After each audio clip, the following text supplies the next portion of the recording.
세종시 전동면 청송리에 위치한 운주산은 구름이 머무는 산이라는 뜻의 이름처럼 세종시에서 가장 높은 산이다. 덕분에 걷는 내내 울창한 숲과 뛰어난 경치를 즐길 수 있으며 일대에서 가장 높은 산 정상에서는 주변의 천안과 청주를 한눈에 내려다볼 수 있다. 하지만 운주산의 가장 큰 매력은 찬란했던 옛 백제의 흥망성쇠를 가까이에서 느낄 수 있다는 점이다. 운주산성을 찾아 나서는 여정은 산 중턱의 고산사 주차장에서 시작된다. 국도를 따라 조치원에서 천안 방면으로 15분쯤 달리면 나오는 운주산성 표지를 따라 산길을 오르면 만날 수 있다. 주차장에서 일주문을 지나 200m 정도 언덕을 오르면 산 중턱에 위치한 고산사에 도착한다. 절의 규모도 크지 않고 오랜 역사를 가진 옛 절도 아니지만 백제의 마지막 왕인 의자왕과 잃어버린 나라를 되찾기 위해 싸우다 산화한 백제 부흥군의 원혼을 위로하기 위한 절이라는 점에서 남다른 사연을 가지고 있다. 백제 극락보전과 백제국 의자대왕 위혼비, 백제 삼천범종 등 크지 않은 절 여기저기에 백제라는 이름이 남아있는 이유다.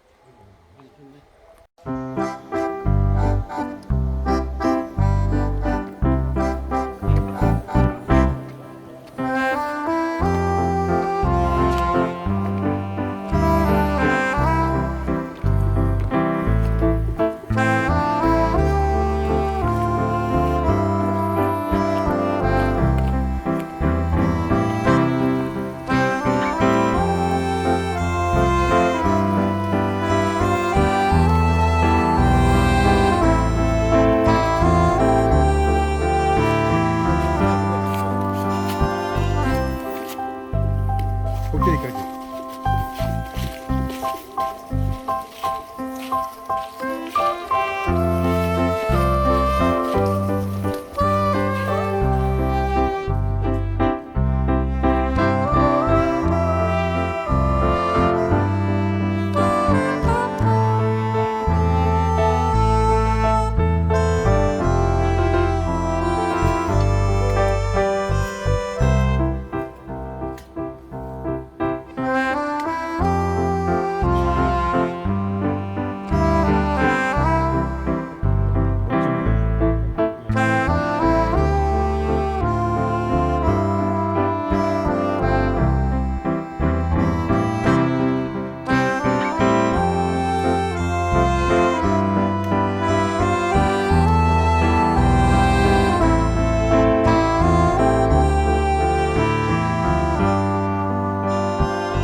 사찰 경내를 둘러보고 뒤편으로 향하면 계곡을 따라 난 등산로가 나온다. 만만치 않은 경사에 금세 숨이 가빠지지만 700m 정도로 오르막 구간이 짧은 편이고 돌계단이 잘 정비되어 있어 오르기는 어렵지 않다. 계곡을 흐르는 물소리와 뙤약볕을 가려주는 나무 그늘도 오르는 발걸음에 힘을 보탠다. 20분 정도 산길을 오르면 빽빽한 숲 구간이 갑자기 끝나며 운주산성 문지에 도착한다. 운주산성은 운주산 정상을 기점으로서 남단 3개의 봉우리를 감싸고 있는 전형적 삼태기형 포곡식 석축 산성이다.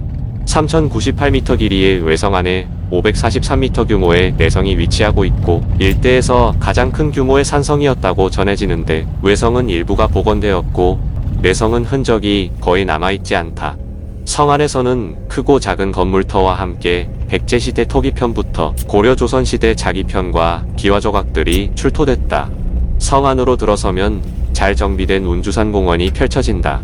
최근까지 사람이 살았던 덕분인지 깊은 산속이지만 아늑한 느낌이 든다. 공원을 지나 완만한 길을 따라 걷다가 약수터가 있는 광장에서 정상 쪽으로 방향을 잡자. 산길을 조금 오르면 국가지정 번호 표지판과 함께 갈림길이 나온다. 정상으로 곧바로 향하는 길과 동문지를 거쳐 성곽순환로를 따라 정상으로 향하는 길을 선택할 수 있다.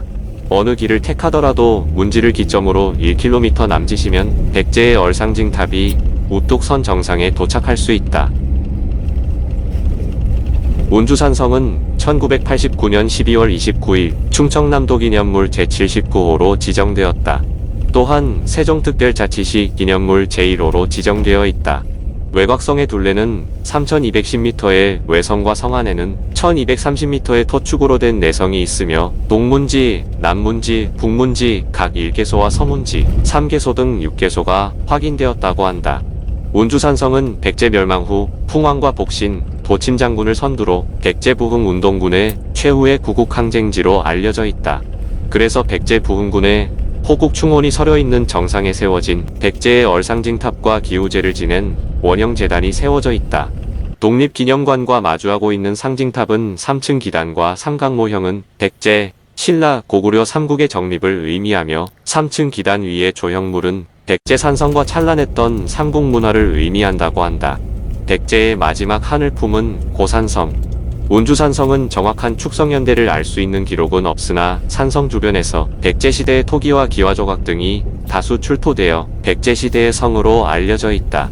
운주산은 신증동국 여지승남에 의하면 조선 중기까지 고산으로 불려왔고 조선 후기 들어 여지도서에서 비로소 운주산으로 개칭된 것으로 보인다. 따라서 운주산성도 고산산성이라고 불렸었는데 조선 후기에 이르러 명칭이 바뀌었던 것이다. 그러므로 삼국사기에 백제의 부흥운동이 있었다는 고사성이 고산산성으로 바로 현재의 운주산성이다. 660년 백제가 나당연합군에 의해 멸망하자 의자왕과 종영제 사이였던 복신이 승려 도침과 함께 주류성을 근거로 백제 부흥운동을 일으켰다. 이때 부여 주변에 있던 20여 성이 백제 부흥운동의 호응에 동참하였는데 고사성, 곧 운주성도 이에 호응하여 끝까지 나당연합군과 항전하였던 것으로 알려져 있다. 원래 있던 성벽은 대부분 허물어져 아래쪽 일부분을 제외하고는 거의 원형을 찾아볼 수 없고 현재의 성벽은 2001년 발굴 조사 이후 새롭게 축성한 것이다.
운주산과 운주산성을 좀 더 자세히 알아보니 일명 고산산성으로 백제시대의 유물이다. 전동면 미곡리, 청송리와 전이면 동교리, 신정리 경계지점에 459.7m의 운주산이 솟아있다. 운주산성은 바로 이 운주산을 이용한 산성이다. 산성 서쪽 아래편으로는 경부고속철 길이 놓인다. 운주산성은 성의 둘레 3210m, 폭 2m, 높이 2에서 8m의 웅장한 백제산성으로 분지형의 산세와 수려한 풍치가 일품이다. 성벽은 자연지형을 최대한 이용하면서 축성되었는데 북벽과 동벽은 운주산 정상에서 서쪽과 남쪽으로 뻗어내린 능선을 따라 이어졌으며 남벽은 산봉우리를 에워싸면서 축조되었고 서벽은 서쪽으로 뻗어내린 능선을 가로지르면서 축성되었다. 따라서 북쪽은 해발 고도가 높고 서남쪽이 낮은 지형으로 이루어져 있다. 서문, 남문, 북문에서 문지가 확인되는데 붕괴되어 자세한 형상을 알 수 없다. 성 안에는 성문과 건물터, 우물터 등이 남아있는데 정상부에는 기우제를 지낸 재단으로 보이는 원형 대지가 있다. 또 성 안에서는 백제 토기편과 기와편이 출토되었고 고려시대와 조선시대의 자기편과 기와편도 발견되었다. 이 산성은 내성과 외성으로 이루어져 있어서 고대 산성 연구에 중요한 자료가 된다. 운주산성은 서기 660년 백제가 멸망하고 풍왕과 복신, 도침장군을 선두로 일어났던 백제부흥 운동군의 최후의 구국 항쟁지로 알려져 있다. 운주산 등산로 입구에 사찰이 있으며 백제가 멸망한 매년 음력 9월 8일을 기해 토요일 백제 멸망기의 의자왕과 부흥기의 풍왕 그리고 백제 부흥 운동을 하다 죽은 홀령을 위로하기 위해 고산제를 지내고 있다.